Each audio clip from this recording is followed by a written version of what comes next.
y'all? It's your girl Sakina and I'm back for another review. This is my review for Married at First Sight. Chill, wrong show. This is Love and Marriage Huntsville. This is season 3, episode 1. Y'all thought I wasn't gonna review my folks? Yes, I'm late, but I'm here. So I'm going to try to do both episodes 2 and 1 in this one review. If not, then y'all just see a separate review because I know the new episode comes on tomorrow. So yeah, I'm going to try to fit in 2 episodes in one review, whether it be 1 and 2 or 2 and 3. Nonetheless, let's go ahead and get into it, right? So it opens with the Scott's brother down at Scott Manor. Child, I hope we do not hear Scott Manor over and over again like we did last season, because I felt like it was definitely an overkill. We get it. Now, it's been put on pause because it's been raining and all of that, so it's hard for them to work. And Maurice, he's trying to figure out what's going on with it, because once Marceau starts his or completes his, then that's when Maurice wants to start his house. But we all know that Kimmy is not interested in moving on a compound with the Scott family. She is not featuring them, and she damn sure ain't getting along with Tisha right about now. They actually talked about that, and it was funny that Marceau said that Tisha and Martell act the same with their train of thought. And baby, we already know that. Remember last season, she was all on Team Martell because she was against Mel at the time and all of that. They definitely do have some similarities. So I thought it was very funny that her husband was the one that called it out. Now, they get into Martell and how he goes to the Steve Harvey morning show and writes a strawberry letter to Mel. Now, a part of me was shocked, but then I kind of thought about it like, oh, I do slightly remember this happening. Now, the thing is with me, when this show goes off, and any other show that I review, once the show goes off, I really don't care about what's going on during the off season, child. I will see y'all in the next season, because 9 times out of 10, the season and put me through it, child. I clock out once that last episode for the season is a wrap, okay? So I really wasn't keeping up with too much of the drama that they had going on, but yeah, I slightly do remember him writing the strawberry letter. Maurice does think that it's sincere, but we all know Maurice does the most when it comes down to trying to apologize or trying to get Martell to apologize and fight for his family. Sir, I don't know who you're trying to convince that you're this good guy, and I hope that Maurice is a good guy. He does seem that way, but he also gives terrible advice when it comes down to Martell and how he should fight for his family. No, he needs to let it go. Destiny's over at Mel's house, and they're catching up. Kimmy and Destiny have been hanging out. They went to brunch together, and they have a lot of stuff in common. But Kimmy was trying to figure out, where is LeBerick? And that is the big question that we have been asking for the second half of the last season. Y'all know how I feel about LeBerick. I don't like him, so I'm proud of Destiny, okay? Because at the end of the day, she got a divorce. And nobody knew about it. Mel didn't know about it. She was shocked. And come to find out, it happened a month ago. So she went through all of this and didn't tell her friends, and she didn't tell Mel because Mel had a whole lot going on, but Mel wanted to be there for her as her friend. But Destiny was saying, you know, when I signed the divorce papers, the sun shined different. It was basically like a weight lifted off of her shoulder. I just didn't see them making it anyway. They had a lot of differences. I just feel like LeBerick is annoying as hell. But word on the street is that Destiny isn't as innocent as she's making it seem. I don't know it to be true, but my boy Terrence, shout out to giving you the real tea. He did say that basically she was plotting and scheming to be on the show and all of that, which is another reason why LeBerick kind of pulled away and we didn't see him on the second half of the show. Like I said, child, his commentary was not needed, so he was not missed by LeBerick. The only thing is, it kind of sucks because they do have a child now. So, yeah, I mean, y'all divorced, but he's still technically in your life, child. So, y'all work out that co-parenting thing, and you and Mel, y'all go live y'all best divorced lives, okay? Enjoy the single life and move on to the next. Now Marceau trying to be daddy of the year. He's sitting there FaceTiming little Mila. She asking for chips, and he's asking what kind and all of that. And then she calls later on and confirms the chips that she wants, and he asking for a kiss, but she hung up on that ass real quick. I said, oh my gosh, Marceau is definitely working overtime to get us to look at him in a different light. Y'all know I like him anyway. But nonetheless, Kimmy is actually preparing his meal preps for him. I said, how spoiled is this man? You got Kimmy getting you meal prep because your wife is too busy to prevent you from eating junk food and to stay on track with your health, child, that man is spoiled as all hell. Now, he goes and has the nerve to ask Kimmy, can she cater Tisha's surprise graduation party? Kimmy don't want no parts of it. Or so she says, because she was like, Wanda and whoever else will listen will be on some fuck Kimmy type shit. Go ask them people who y'all never try to stick up for me with. Like, go ask them. Them her real supporters. Where her mama at? Y'all know how Marcel feel about Wanda. He said she gonna be out of town. He's planning it while she's out of town. He don't want her to cook because she cook with margarine, and he don't want grilled pot meat. So Kimmy agrees to do it. She said she'll do the sides and then he'll do the meat. They a whole team. But I'm like, I don't want Kimmy to make not nan piece of side dish for Tisha as, just like she said, go and find the motherfuckers who was rallying behind you when it came down to bash me. It's still team fuck Tisha for me. And then we see, she getting a little scene with her cousin or whatever, talking about she want to let bygones be bygones and all of that. She don't want to dwell on the past. Girl, we know you are a big grudge holder and you like to bring shit up over and over again. So we gonna see about that. Then we see retaliating tail show up to Destiny's salon. Listen, okay, he is trying to put these products into Destiny's shop and he hasn't signed a contract. Now, he's planning to take on 20% of the business, but he hasn't signed any papers, and he's blaming that on the divorce, which happened months ago. So why are you bringing these products into her place of business and you're technically working, not technically, you are working for free. You're doing this for them with no type of return because you haven't signed any paperwork. You can't just bank on getting 20% when nothing has been signed. Make it make sense. And it's crazy that Destiny said the exact same thing that I thought. Mel must have been the brains of the operation, because how are you a businessman and suddenly forgot how to conduct business? Martell, what's going on? Destiny also had, before they start talking about the whole business situation, Destiny was telling him how he's basically lacking empathy because their youngest child, him and Mel's youngest child, is starting school. So he made a post about, 4 kids down, 1 to go, because he sees all of his kids. Destiny thinks that was insensitive, but I actually have to disagree with that. The baby is here. The baby is here. You can't tell him when or when not to broadcast or show his child any type of love on social media and things like that. The baby is here. He's divorced from Mel, so life goes on. She's moving on with her life. He got to move on with his too. And y'all know that Martell is not my favorite person, but I do feel like Destiny, like, girl, what? He can do exactly what he wants to do when it comes down to his children. So ain't no taking it slow and all of that. Baby, the baby is here, okay? She had 9 months to get it together. Yeah, you may not want to see the baby or whatever the case may be, but the baby is here. So, I mean, he out your life, so that should be the least of her worries. So, Destiny, I'm going to need you. I understand that you always trying to have your girls back, but I'm going to need you to go ahead and sit down. And then he asked what's going on with her and LeBerick. Child, we already know they on their way to a divorce, or they already got a divorce. And he wanted them to fight for their marriage. And she was asking, well, did you fight for yours? And he was like, yeah, for a long time. And she said something to him, and he went back to that same remark that he made last time. He said that you was gonna be getting a divorce if you keep it up at this rate. And then he goes and says in this scene that's why you're on your way to getting a divorce, because you got a smart mouth. You and Mel both have smart mouths, and that's the reason why y'all have divorced husbands. Or divorced marriages, whatever the case may be. Listen, you're so stuck on gender roles and how things should go in a marriage, Martell. You feel like them having sassy mouths is going to result in them having a weak man. Well, unfortunately, they did marry 2 weak-ass men, in which they're now divorced, okay? Listen, on to bigger and better things. Don't nobody got time to be sitting there dwelling on Martell and LeBerick's sorry asses.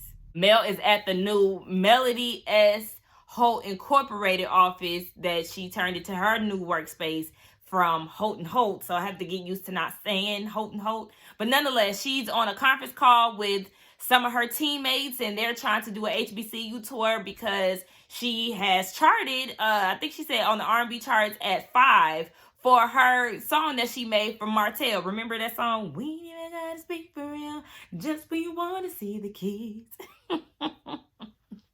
Baby, obviously the song is doing numbers and she gotta hop on the train, okay, and do some HBCU tours to get her name out there, and then she wanted to get in the studio to do another song to keep the music going. Y'all know I don't really feel like, anyway, it's working for her, so I love to see it. She gets an unexpected visit from the funeral director, Chris. You know, the realtor broker child. He done popped up unexpectedly, and he's trying to sell her on these 45 acres. Honey, she is tired of talking about these acres. She just wanted off her hands, but he actually wants her to be a part of the project to do some custom houses. Now, it sounds like a good idea, and I do feel like she probably should do it, but Martell isn't aware of what's being presented to her, so she doesn't want him to get in his feelings and ego, and she don't want, continuous beef between them. So she wants Chris to bring it up to him and go from there. I feel like it's something that she should hop on, but I totally understand it's not worth the headache if Martell is going to be in his feelings. Child, there's other ways to make money, so I understand, but I hope that she does take him up on that offer.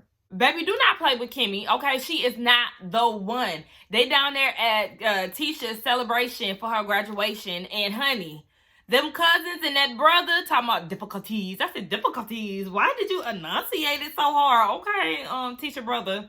Now we see where she get that shit from. Nonetheless, the cousin decides to chime in and says, oh, well, because the brother was trying to figure out if there's still some beef between Tisha and Kimmy was like, no, we just really had a difference of opinions. If you ask me, no, we didn't have any issues. And the cousin was like, well, there are some times where I feel like, yeah, you definitely could have had her back. So Kimmy wanted examples.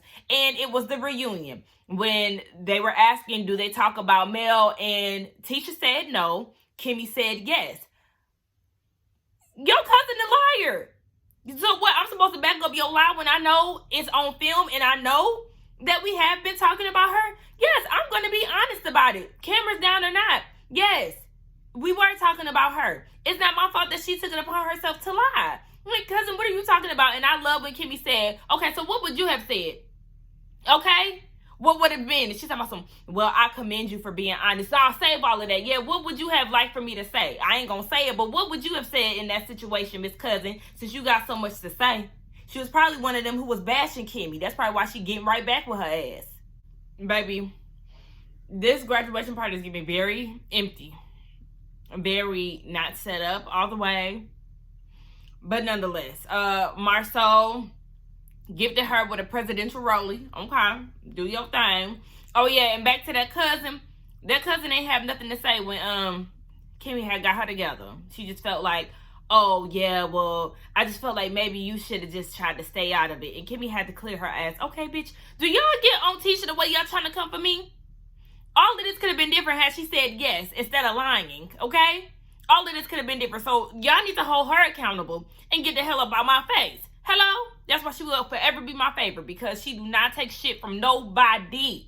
Now, Marceau is being checked by Tisha family for the other side of the tracks commenting. He tried to clear it up. Yeah, y'all was in the projects, but at some points we was homeless. So yeah, my side of the tracks was a little worse. We already know that's a whole bunch of BS. And he was like, just when you thought that Miss Wanda was not here, her presence is very present, okay? By her minions. I said, listen, that family is definitely irritating as hell. Like, I understand y'all want to check him, but just off of y'all trying to comfort Kimmy, I ain't seeing it for y'all. And on top of that, y'all related to Tisha, so it's a double hell no for me. I want Kimmy to wipe her hands clean of that dingy ass Tisha. Like, I don't understand her. Tisha, literally, like, Kimmy had to break it down. Kaya will call me a hoe. She called me this. She called me that. You, Marceau, and anybody else did not defend me. But when it comes down to you, I have to go to war for you, but you wouldn't even extend me the same grace. What kind of world do you live in, bitch? The world does not revolve around you. I don't know. The only person that will hold Tisha accountable is Kimmy and Marceau. You, and it was funny because even when she said her speech, she was like, You be making me cry, but I know it's out of love. I said, what kind of speech is this, girl? Be quiet. Anyway, what are you talking about, Tisha? I couldn't do it. Like, I would literally, at that point, and I'm somebody who hates this, but I would probably have to end up laughing at her. Seriously. I would end up laughing at her. Because at this point, you have to be a damn joke. You have to be kidding me. For us to continuously be having this problem or this conversation when there's really no big beef. You're just mad because I didn't agree with you. I'm not going to always kiss your ass, just like Kimmy said. Be done with her. Be done with her. Be done. Okay? She won't be missed, I'm sure. Anyway, y'all, I don't want to get too deep about, line for line and digging into that whole conversation because it is a complete headache and we've already talked about this before. Moving on to episode 2. Now, I'm going to keep it all the way funky with y'all. That intro is very janky. I know that they think that they've upgraded. I prefer the other intro compared to this one because it was giving soap opera tease. It looked very low budget, and Carlos, I'm disappointed. I'm going to need y'all to scratch that and come up with something better because that one, it ain't it. Nonetheless, we open up with Kimmy going to Maurice's office to get a difference of opinion to make sure she ain't tripping with this whole Tisha situation. He's on her side. He already know his wife. She ain't changing for nobody. What you see is what you get with Kimmy. And she's not bowing down to nobody. Now, we see that Tisha is talking to Marceau. And in his confessional, he just feel like it's just way too much work to try to be friends with females because, we require a lot of, we have a lot of emotions. And guys do too. They just be trying to act. Nonetheless, Tisha says in her confessional that she basically gave Kimmy her rules and what she expects out of their friendship, and she hopes that she abides by that. Bitch, who are you? Oh, I'm sorry. You are the weakest bitch in the room, as I always say. But yeah, you talking about you wish that Kimmy, or you hope that Kimmy abides by your rules. Girl, fuck you. Bye, Tisha, with that. Nonetheless, Marceau is feeling like her family came there on a mission to check him. They tried to gang up with the whole other side of the track situation, and now he's being checked by her brother about this alleged kid that he might have. Now, he says that it's not true, and Tisha says she gonna take him for everything if he decides to have a side baby. Listen, like I said, I don't pay attention to the blogs and all of that. Baby, we'll see this baby if it ever appears. Allegedly. Martell come over to pick up the kids. And did y'all notice that Mel had a dress on with a high slit and then she had some high heels on? I said, let me find out you doing all of this to make him jealous, Mel. Like, what? Girl, you was just sitting around the house. Why did you need on high heels and a high slit dress? And also, did y'all peep that they was both wearing purple? Now, they decide to talk outside because they want to set or she wants to set some boundaries and all of that. She feeling some type of way about him mentioning their youngest daughter and him mentioning his 5th child in his Instagram post. You feel like it's being petty, and then he's not showing up on days that they agreed to get the kids, and she's not agreeing to do stuff, vice versa. They're just going back and forth. And then Mel says that she wants to have a therapist step in or a counselor step in for co-parenting. So they're going to do that whole situation. Now, he goes back into the house. Her mom lets him back into the house, and she was saying that he's been saying some disrespectful things and that they'll talk about it later. And he was like, nah, there's no need to talk about it later. And I actually agree with him. Your daughter is divorced from him. He's no longer her husband. Let's leave that where that's at, mama. I understand you want to be protective of your child and all of that, but let Mel fight her own battles when it comes down to this, because the deed is done, okay? She's no longer married to him, so let him pick up the kids and that be that. Whatever conversations that y'all decide to have later, it's really not necessary, because for what? This isn't her man anymore. I understand he is the father of your grandchildren, but let Mel handle that, mama. I'm gonna need you to go have a seat, okay?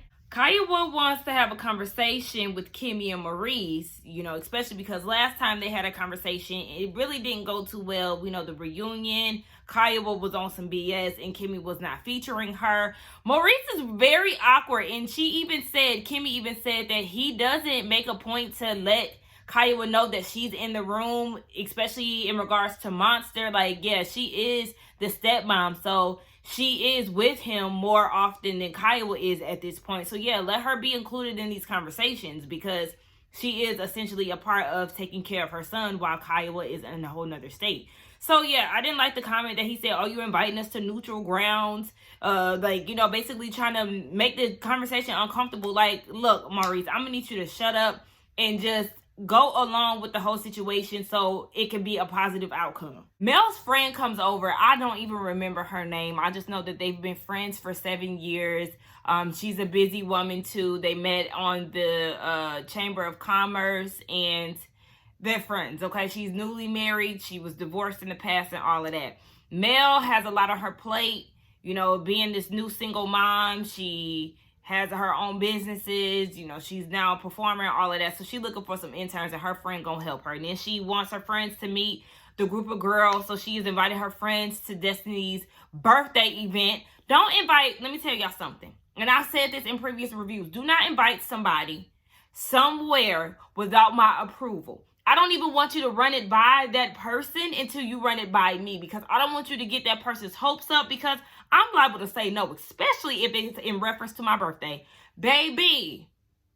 So she gonna bring this lady to Destiny's birthday party, and seeing the previews for tomorrow, I already know that it's not going to end well. Now, mind you, she acted as if she does not know who Destiny is. Maybe she doesn't know this. She didn't know that there was this Destiny in particular, but whatever. I don't know why. I just got really bored with this scene. I kind of zoned out, and that's why I don't even know the friend's name. Chris, you might have you an enemy on your hands if you keep it up. Now, Kristen called Martell over there in regards to the whole situation with Mel and how they want to do business with her and do the custom homes. Martell is not feeling this whatsoever. He feels as if Chris should have came to him before it was even presented to Mel. He really feels backstabbed. But my thing is, Martell, you can't do anything about this, because the people that are working on the property, they want nothing to do with you because you're messy as hell. They want to work with Mel because she is the one who has the builder's license. Now, Martell says that he has it too, but I think Chris said that her name is on the deed or something along those lines. So they want to go with Mel. They don't want to work with you, Martell. It sounds like he is trying to say that without saying it. But he already knows that they don't want to work with him, because that's the whole reason why he couldn't close the deal with that company, because they don't want anything to do with him in the drama that is attached to his name.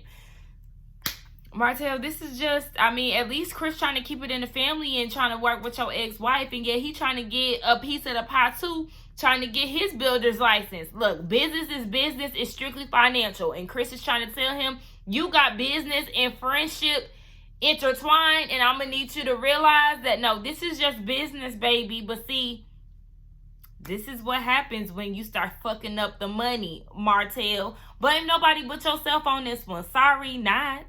I don't feel bad for him. Like, I want Martell to have his own stream of income. I really do want that. I don't wish ill will on him like that.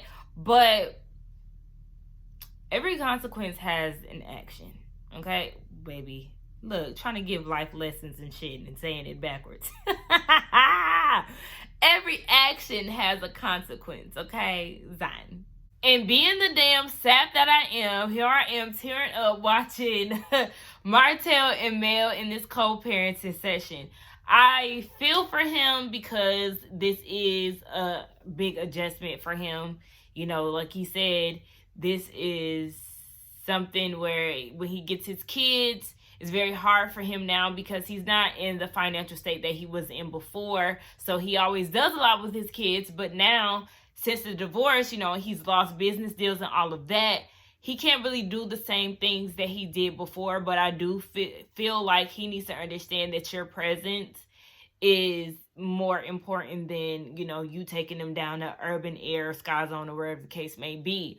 The counselor did ask if the kids are being affected by this or if they're getting any type of attention for what they may be experiencing. And Martell pretty much feels like they don't need it. And just like Mel said, until it's too late.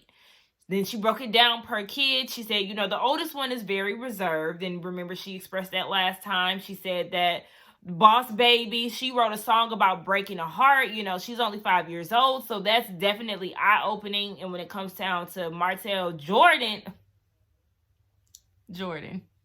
Girl, what? Junior. When it comes down to their son, he doesn't like the fact that Martell is hurting his mother, so he's building up resentment towards his dad. These are things that are very important to pay attention to, especially with that little boy. If he is having resentment, I mean, all of their issues are very important, but I could see him getting older and not wanting anything to do with Martell. And that's fair, because I feel like you, as a child, you always want to protect your parent, right? And you don't want to necessarily be blind to the issues that are at hand. So he knows that his dad is doing some fuck shit and it's not sitting well with him. So he just needs to, they need to get the kids in some type of therapy for sure, because they're all dealing with this in their own way. So yeah, I get the kids together, please. Martell don't want Mel to be touching on him, trying to be supportive, but she's trying to give him the same energy that he's given her in the past. You know, he's seen her break down at low points and all of that, so she wanted to be there for him. They've been together for years, so it would be hard for her not to sympathize with him and what he's going through. But she did say, baby, you don't get no days off just because now at this point you have 5 children, and her mentioning that 5th child struck a nerve with him, and he didn't like that. They haven't talked about the 5th child to their kids, so Mel does want him to sit down and have that conversation and to let her know when he's ready. Now, the counselor is saying or sharing her experience with her ex-husband having a kid after their situation, and they sat down together. Now, the dad explained to their son the situation and how their family dynamic is going to change, and she just sat there in silence. But the whole idea is to show unity, to show up as a team, and to just let them know that it's okay that the family dynamic is changing, but the mother approves of it. So hopefully they can come together and do just that. We just never know, because, baby, they doing confessionals together. And I was like, hold on, wait. Not y'all sitting down and doing confessionals together. Y'all still operating as, y'all not necessarily operating as a couple, but y'all doing these type of things with the beef that y'all got going and all of that? No, ma'am. No, sir. Let's keep all of this shit separate, okay? Just like the intro, okay? There's not Melody in Martell. It's Mel and Martell. Y'all not together. Y'all separate. I'm going to need y'all confessionals to be the same way. Nonetheless, I think it was a good episode. Oh, before it even wrapped up, they mentioned the whole 47 acres and how Mel is thinking about taking on the job. Martell feels some type of way about that, but child, listen. Like I said, business is business. It's strictly financial. So get out your feelings, Martell. Nonetheless, yes, like I said, I did enjoy the episode. It was, just a little something. It wasn't nothing major. I'll film episode 3 tomorrow morning, child, because I'm tired of doing reviews as of right now. Your girl needs to go ahead and chill for the night. I had a long day. Nonetheless, let's get down in the comments and talk. Don't forget to like, comment, and subscribe to my channel, and I will see y'all in the next one. Bye.